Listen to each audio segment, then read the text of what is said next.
क्या दलित को किसी भी जुर्म के लिए ज्यादा सजा मिलनी चाहिए?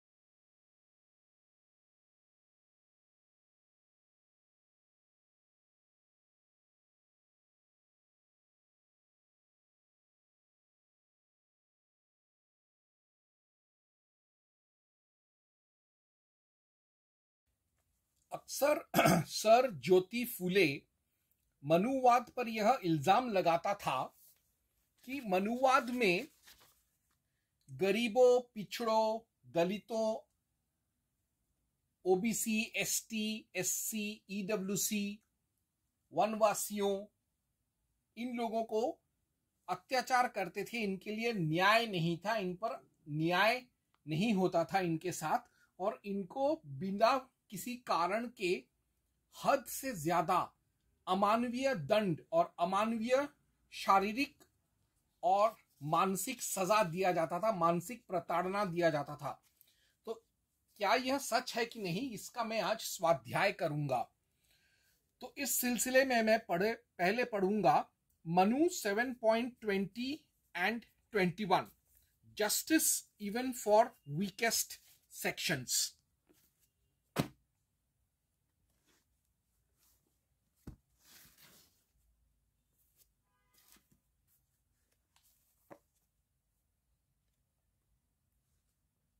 मनु 7.20 to 21। श्लोक कुछ ऐसे हैं। वह दंड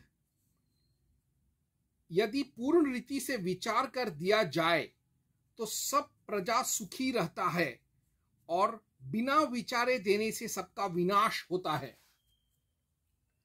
यदि राजा आलस्य छोड़कर दंडनीय लोगों को दंड ना दे तो अधिक बलवान लोग दुर्बल मनुष्यों को इस प्रकार पका लें जैसे शूल पर मत्स्यों को पकाते हैं।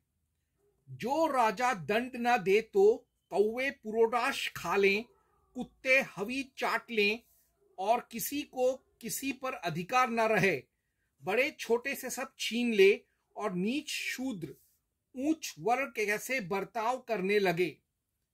यानी यहां पर यह कहा गया है कि यदि न्याय, जस्टिस देना है तो चारों वर्णों, सारे वर्गों को मिलना चाहिए।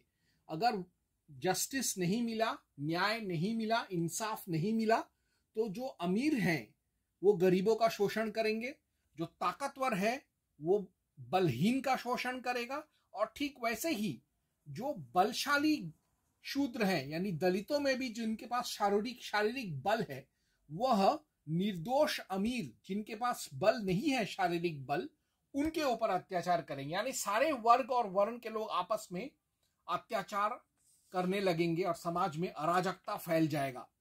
तो इसी से पता चलता है कि जस्टिस जो है मनुवाद में ब्राह्मण, क्षत्रिय, वैश्य, वनवासी और शूद्र, अति शूद्र के लिए भी है। यहां पर सब वर्ण और वर्ग के लोगों के लिए मनुवादी न्याय व्यवस्था है, सबको इंसाफ देने का प्रावधान है मनुवाद में। आगे मैं पढ़ूंगा Manu 8.173 to 174, justice is impartial. यानी इसी बात को और आगे बढ़ाते हुए मनु ये कहता है कि जो इंसाफ होता है, जस्टिस होता है, न्याय होता है, वह समदर्शी होता है, वह सबके लिए बराबर होता है, किसी के लिए कम बेसी नहीं होता। ब्राह्मण को अगर न्याय मिलेगा, क्षत्रिय को यदि न्याय मिलेगा, बनिया को यदि न्याय मिलेगा, तो शूद्र दलित को भी न्याय मिलेगा। अगर शहरवासी को न्याय मिलेगा तो ग्रामवासी और जंगलवासी को भी न्याय मिलेगा। मनु 8.173 to 174। इसलिए राजा जितेंद्रिय और जित क्रोध होकर और अपने प्रिय और अप्रियों का त्याग कर समता का अवलंबन कर यमराज के समान बर्ताव करे। जो राजा मोह के वश होकर अधर्म से कार्य करता है उस दुरात्मा को शत्रु शीघ्र ही वश में कर लेते हैं।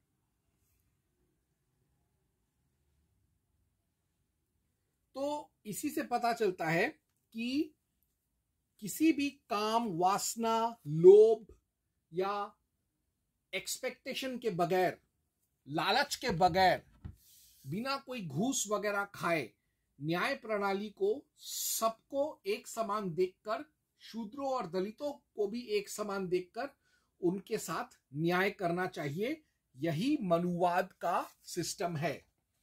अब आगे मैं पढ़ता हूं मनु 7.19, 24, 27, 8.14।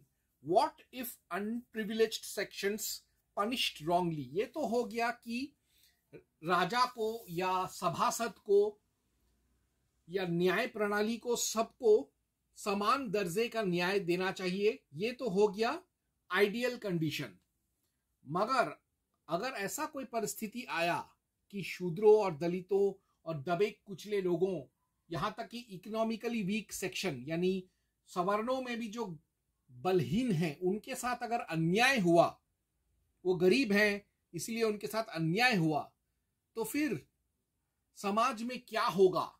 राजा और न्याय करने वालों का और देश को चलाने वालों का क्या हाल होगा, ये लिखा हुआ है। तो उसके लिए मैं एक एक मंत्र पढ़ूंगा।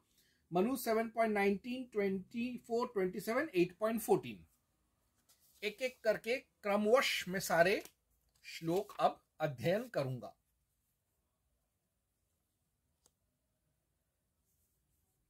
वह दंड यदि पूर्ण रीति से विचार कर दिया जाए तो सब प्रजा सुखी रहते हैं और बिना विचारे देने से सबका विनाश हो जाता है।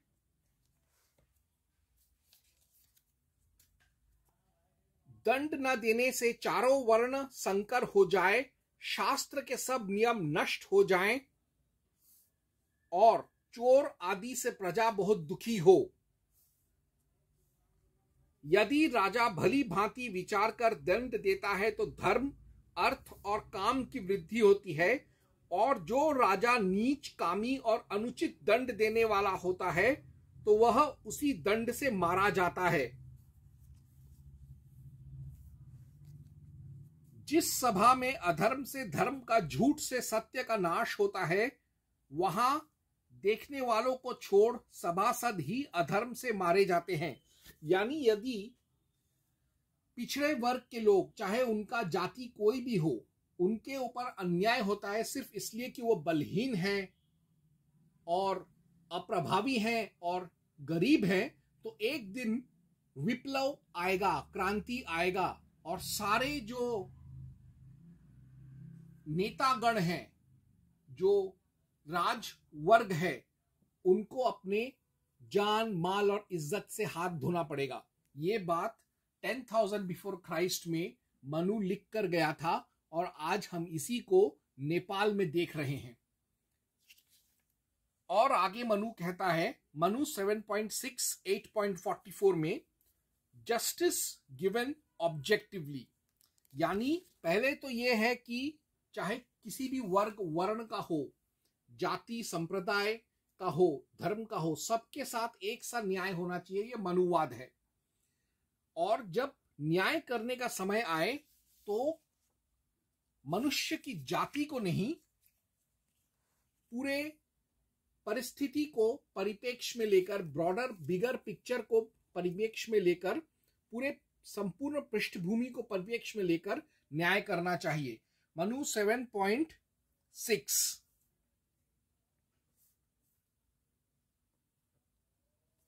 राजा देखने वालों के नेत्र और मन को सूर्य की भांति तपाता है और पृथ्वी पर कोई भी राजा की ओर देखने में समर्थ नहीं होता।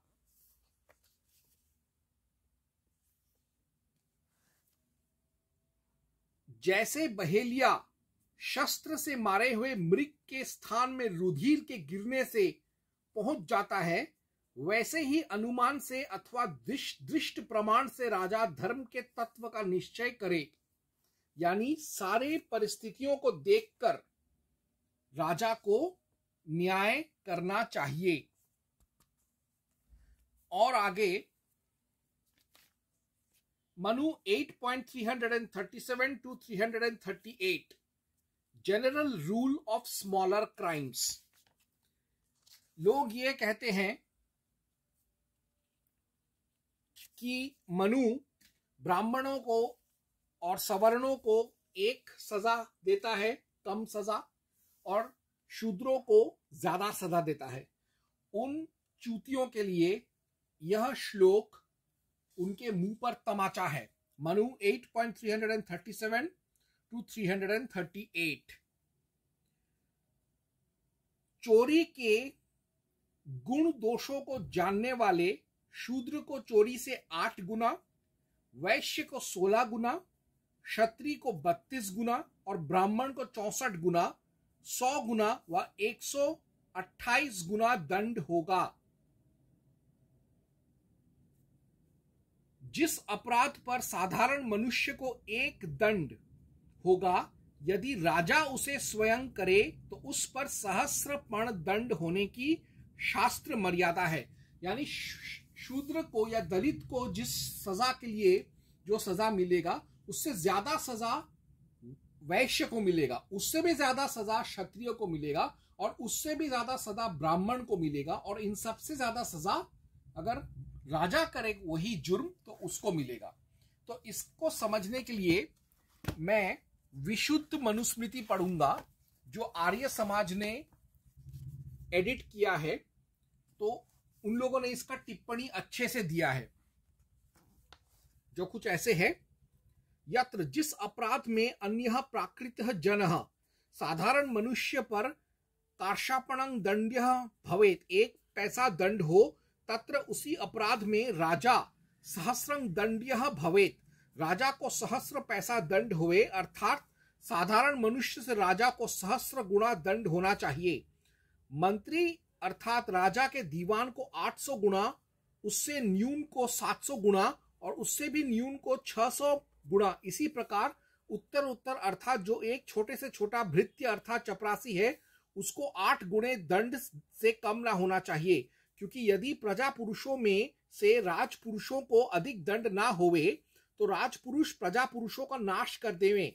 जैसे सिंह अधिक और बकरी थोड़े दंड से ही वश में आ जाती है, इसीलिए राजा से लेकर छोटे से छोटे भृत्य पर्यंत राजपुरुषों को अपराध में प्रजा पुरुषों से अधिक दंड होना चाहिए।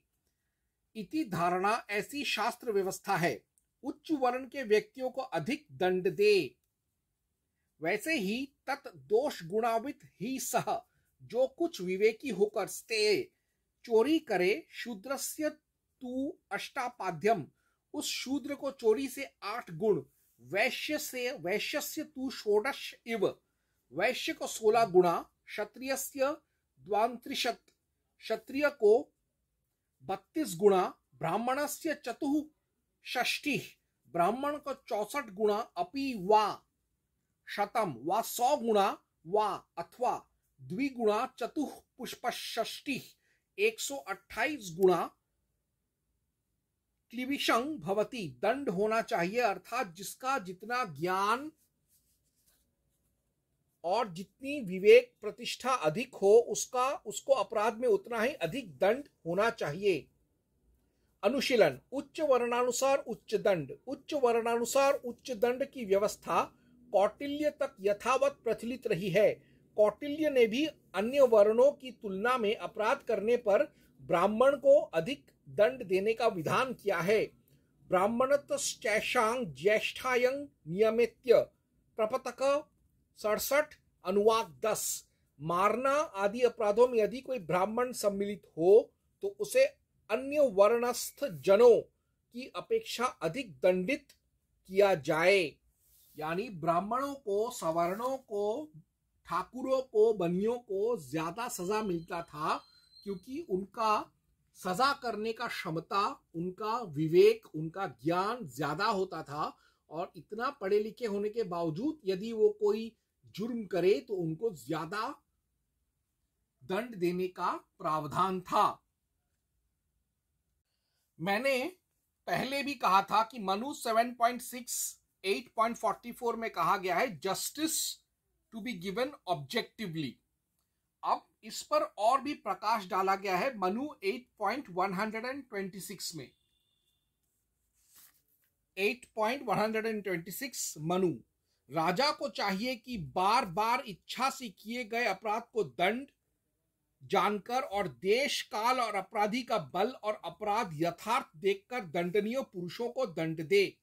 यानी एक आदमी का आपराधिक पृष्ठभूमि, उसका आपराधिक प्रवृत्ति, उसका अपराध करने का क्षमता, उसका बल, उसका दुर्बुद्धि और उसका अपराध में लगे हुए संपत्ति और अपराध करने का उसका लालसा, इन सब चीजों को मद्देनजर रखते हुए एक सीरियल ऑफेंडर को या एक सीरियस ऑफेंडर को या एक साधारण हो या एक हीनियस क्रिमिनल हो, उसको सजा देना चाहिए और न्याय करना चाहिए। तो इसी से मैंने साबित कर दिया कि मनुवाद में सबसे बेस्ट सिस्टम है, अगर उसको सही से लागू किया जाए तो शूद्रों को हमेशा इसमें न्याय मिलेगा और दलितों को कभी अन्याय नहीं होगा मनुवाद में, और उनको कभी भी किसी जुर्म के लिए ज्यादा सजा नहीं मिलेगा या अमानवीय सजा नहीं मिलेगा। जिसने जैसा पाप या जुर्म किया है उसके हिसाब से ही उसको सजा मिलेगा, चाहे वो किसी भी वर्ग वर्ण का हो। सिर्फ ब्राह्मण है इसलिए उसको छोड़ दिया जाएगा और उसकी जगह किसी दलित को पकड़ लिया जाएगा, ऐसा बिल्कुल नहीं है मनुवाद में। या ब्राह्मण को बिना किसी दंड के छोड़ दिया जाएगा और दलित को ही सजा मिलेगा, ऐसा भी नहीं है मनुवाद में। तो ये सब मैंने आज इस छोटे से प्रस्तुति में साबित कर दिया। ओम हं हनुमते नमः।